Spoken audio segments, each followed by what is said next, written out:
السلام علیکم ورحمۃ اللہ وبرکاتہ۔ خوش آمدید ہے آپ تمام لوگوں کو ہمارے چینل اردو اسلامک کورس میں۔ آج ہم لوگ صرف 5 منٹ کا مدرسہ قرآن و حدیث کی روشنی میں محرم الحرام 25 کو سیکھیں گے۔ چلتے ہیں سبق کے جانب۔ اعوذ باللہ من الشیطان الرجیم، بسم اللہ الرحمن الرحیم۔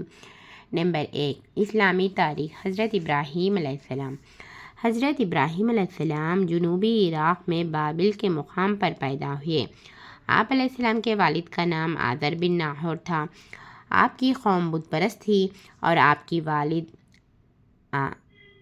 والد آذر مورتیوں کو پوجا اور تجارت کیا کرتے تھے۔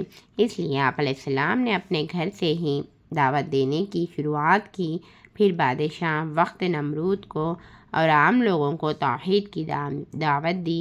قوم کی مخالفت اور ایمان نہ قبول کرنے کی وجہ سے آپ علیہ السلام فلسطین اور پھر مصر چلے گئے۔ حضرت ابراہیم علیہ السلام کی 3 بیویاں تھیں، ہاجرہ، سارہ اور خطورہ۔ ہاجرہ سے حضرت اسماعیل علیہ السلام، سارہ سے حضرت اسحاق علیہ السلام اور خطورہ سے مدین علیہ السلام پیدا ہوئے۔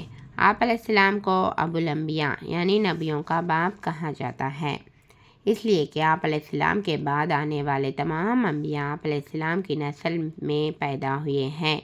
آپ علیہ السلام نے اپنے بیٹے حضرت اسماعیل علیہ السلام کے ساتھ مکہ میں خانہ کعبہ کی تعمیر کی۔ قرآن حکیم نے آپ علیہ السلام کو ملت اسلامیہ کے باپ اور مسلمانوں کو ملت ابراہیم قرار دیا ہے۔